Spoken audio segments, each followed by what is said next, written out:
একটি বড় ঠাকুরে কিভাবে একটি গোটা বেনারসি শাড়ি পরানো হয়, চলো আজকের এই ভিডিওতে সম্পূর্ণ ডিটেলস তোমাদের সাথে শেয়ার করব এবং বেনারসির পাশাপাশি কিভাবে এইরকম একটি ব্লাউজ তোমরা পরিয়ে নেবে, চলো আজকের এই ভিডিওতে শর্টকাটে তোমাদেরকে জানিয়ে দেবো। তো পুরো ভিডিওটি স্কিপ না করে দেখতে থাকো, আশা করি ভালো লাগবে। তো দেখো, প্রথমে আমি এখানে একটি বেনারসি শাড়ি নিয়েছি। এই বেনারসি শাড়িটাই আজকে আমি এই মনসা ঠাকুরটাতে পরাবো। বেনারসি শাড়িটা থেকে প্রথমে কিন্তু আগে আমি ব্লাউজের পিসটা আলাদা করে নেবো। এখানে কিন্তু ব্লাউজের পিসটা আমি ব্লেড দিয়ে কেটে নিচ্ছি, এটাকে আলাদা করে তারপরে পরাবো, যেহেতু আমি ব্লাউজ পরাবো এক্সট্রা ভাবে। আর এই পর্যায়ে কিছু কথা বলে দিতে চাই, আমি কিন্তু বড় শিল্পীর মতো পরাতে পারিনি। আমি কিন্তু সম্পূর্ণ নিজের চারে এবং নিজের মতো করে শাড়িটিকে পরিয়েছি এবং কিভাবে পরানো হয় সঠিক আমি জানি না। আমার যেরকম ভালো লেগেছে এবং যেরকম আমি ভেবে রেখেছিলাম ঠিক সেরকমই আমি শাড়িটা পরাবো। তো দেখো, প্রথমে আমি ব্লাউজটাকে পরিয়ে নিচ্ছি। ব্লাউজটাকে প্রথমে কুচি করে নিচ্ছিলাম। এই কুচি করার পরে কিন্তু একটি একটি করে পিন কাটা আমি মেরে নেবো হালকা হালকা করে, যেহেতু আমি ব্লাউজটি করবো ঘটি হাতার। একটু ইউনিক এবং একটু ডিজাইনার দেখানোর জন্যই কিন্তু আমি ব্লাউজটিকে এইরকম করে পরানোর চেষ্টা করেছি। আর হ্যাঁ, হালকা হালকা করে নিতে হবে না, তো হাতটি কিন্তু ভেঙে যাওয়ার চান্স থাকে।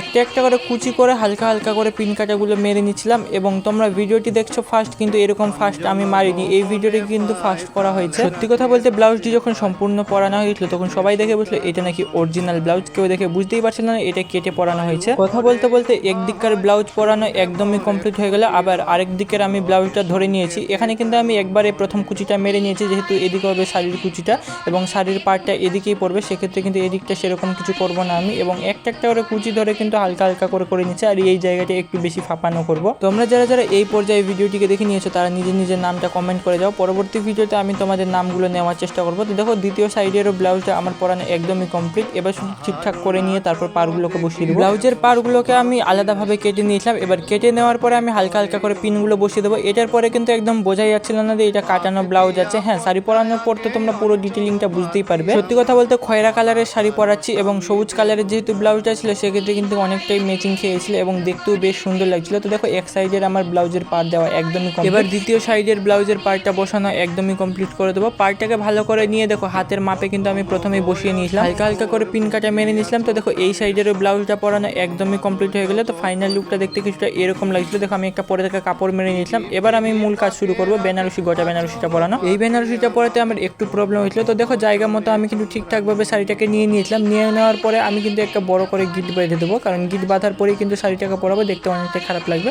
তো পেছনটা কীরকম লাগছে আমার দেখার বিষয় না, দেখার বিষয় হচ্ছে সামনেটা সঠিকভাবে পড়ছে কিনা। এরপরে আমি আঁচলটিকে ভালোভাবে নিয়ে নেবো। আঁচলটিকে ভালোভাবে নেওয়ার পরে আমি পিছন দিকে আঁচলটিকে ফেলে দেবো। এবার আমি করবো মূল কাজ। মূল কাজ হচ্ছে কুচি। ভালো করে গুছিয়ে নেওয়ার পর শাড়িটা কিন্তু একটা একটা করে আমি কুচি নেবো।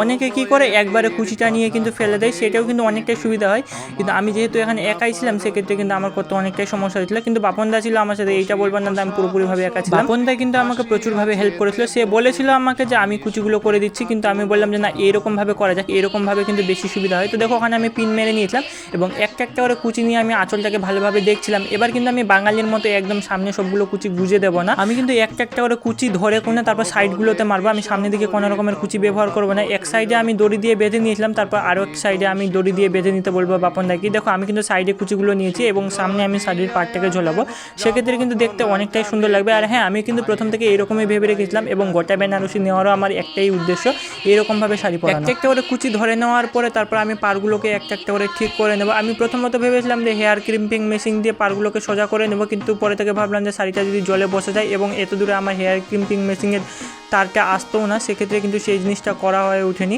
তো দেখো, এদিকে আমাকে কুচিগুলো ধরে নেওয়ার পরে আমি আঁচলটাকে ঠিক করে নেবো। আঁচলটাকে কিন্তু আমি সামনের দিকে ঝরাবো। তো প্রথমে আমি আঁচলটিকে পিছন দিক দিয়ে নিয়ে নিয়েছিলাম এবং নেওয়ার পরে কিন্তু আমি এদিকে ব্লাউজের উপরের অংশতে গুজে দিচ্ছিলাম, তারপরে কিন্তু দেখতে অনেকটাই সৌন্দর্যটা বেড়ে গেছিল। আর হ্যাঁ, আমি শাড়ির আঁচলটাও কিন্তু পিন কাটা দিয়ে মেরে নিয়েছিলাম। আরও তোমাদের কাছে কিছু প্রশ্ন আছে, সেগুলো আমি পরে জানবো। এবং লাস্টে কিন্তু আমি কোমর বন্ধনী দিয়ে দিয়েছিলাম। কোমর বন্ধনী দেওয়ার পরে সত্যি বলছি জাস্ট অসাধারণ। সত্যি কথা বলতে কোমর বন্ধনীটা দেওয়ার পরে কিন্তু শাড়ির সৌন্দর্যটা বাড়লোই, তার সাথে কিন্তু প্রতিমার লুকটাও অনেকটাই চেঞ্জ হয়ে গেছিলো। তো দেখো, কুচিগুলো লাস্ট অব্দি আমি ঠিকঠাকভাবে করে নিয়েছিলাম। এদিকে বাপনদাও এসে দেখে নিয়েছিল সব ঠিকঠাক আছে কিনা। আর আঁচলে কিন্তু কোনো রকমের আমি কোমর বন্ধনীর ব্যবহার করিনি। তো দেখো, ফাইনাল দেখতে শাড়িটা কিছুটা এইরকম লাগছিল। আমার কাছে তো বেশ ভালো লেগেছে। তোমাদের কীরকম লেগেছে অবশ্যই তোমরা নিজের মতামতটা কমেন্ট করে আনিও। এবং এই শাড়িটা কিন্তু সম্পূর্ণ আমি নিজের মতো করে পরিয়েছি। এখানে কিন্তু কোনো রকমের প্রতিমা স্টাইলে আমি শাড়িটা পরাইনি এবং কোনো কিন্তু মানুষের স্টাইলেও পরাইনি। তোমরা নিজের মন থেকে বলবে শাড়ি পরানোটা কেমন হয়েছে।